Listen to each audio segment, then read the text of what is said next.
ഇന്നത്തെ നമ്മുടെ സ്പെഷ്യൽ നല്ല കുറുകിയ ചാറോട് കൂടിയ മട്ടൻ കറിയാണ്. അതിന് മട്ടനെല്ലാം കഴുകി വൃത്തിയാക്കി വെക്കുക, ഉള്ളി എടുത്ത് അരിഞ്ഞു വെക്കുക. സവാള ഉള്ളിയോ ചെറിയ ഉള്ളിയോ എടുക്കുക. ഞാനിവിടെ സവാള ഉള്ളിയോ എടുത്തിരിക്കുന്നത് കേട്ടോ.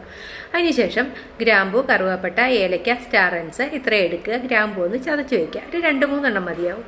ജിഞ്ചർ ഗാർലിക് പേസ്റ്റ് എടുക്കാം, അല്ലെങ്കിൽ അത് ഫ്രഷായിട്ട് ചതച്ചും വയ്ക്കാം. ഉള്ളിയും വെളുത്തുള്ളി ഇഞ്ചിയും കൂടെ ഒരു പാൻ അടുപ്പ് വെച്ചിട്ട് അതിലേക്ക് കുറച്ച് മല്ലിപ്പൊടി എടുത്തിട്ട് ഒന്ന് വറുത്തെടുക്കുക. ഒരു 3 സ്പൂണോളം മല്ലിപ്പൊടി എടുക്കാം. എന്നിട്ട് ഇതിലേക്ക് മുളക് പൊടി ചേർക്കുക. മുളക് പൊടി നമ്മുടെ ആവശ്യത്തിന് ചേർക്കാം. ഇത്തിരി എരി വേണ്ടതുകൊണ്ട് ഞാൻ ഇത്തിരി കൂടുതൽ ചേർക്കുന്നുണ്ട്. ഇതിലേക്ക് കുരുമുളക് പൊടിയും ചേർക്കാം. ഇട്ടൊന്ന് വറുക്കുക. ഒരു മണം വരുന്നവരെ ഒന്ന് വറുക്കുക. ഡ്രൈ റോസ്റ്റ് ചെയ്താൽ മതി കേട്ടോ.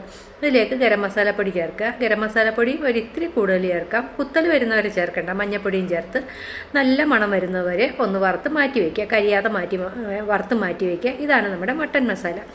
പിന്നെ കുക്കർ അടുപ്പ് വെച്ചിട്ട് അതിലേക്ക് കുറച്ച് എണ്ണ ഒഴിക്കുക. വെളിച്ചെണ്ണയാണെങ്കിൽ ഒന്നുകൂടെ നല്ലതായിരിക്കും. ഇതിലേക്ക് കറിവേപ്പില ഇടുക. നമ്മളുടെ ഈ മസാലകളുണ്ടല്ലോ, ഗ്രാമ്പൂ ഐറ്റംസ് അതിട്ട് വറക്കുക. അതിലേക്ക് ഉള്ളിയും വെളുത്തുള്ളിയും ഇഞ്ചിയും എല്ലാം കൂടെ ചേർത്തിട്ട് കറിവേപ്പിലയും ചേർത്ത് കറിവേപ്പില നമ്മൾ ആദ്യം ചേർത്തിട്ടുണ്ടായിരുന്നു. ഉപ്പും ചേർത്ത് നന്നായിട്ടൊന്ന് വഴറ്റിയിട്ട് അടച്ചു വയ്ക്കുക. 5 മിനിറ്റ് അടച്ചു വെച്ചിട്ട് വഴറ്റി കഴിയുമ്പോഴത്തേക്ക് നന്നായിട്ട് ഇതായിട്ട് കിട്ടും.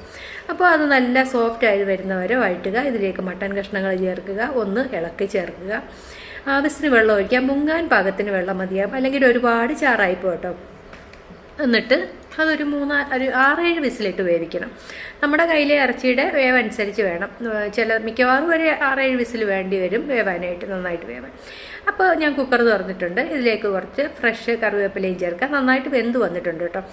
ഇന്ന് നമുക്ക് ഇതൊന്ന് ഇളക്കി ചേർത്തിട്ട് ചെറിയ തീയിൽ വെച്ച് ചാറ് വറ്റിച്ചെടുക്കാം. നല്ല റെസ്റ്റോറൻറ്റ് സ്റ്റൈലിലെ കുറിയ ചാറോട് കൂടിയ മട്ടൻ കറി റെഡി.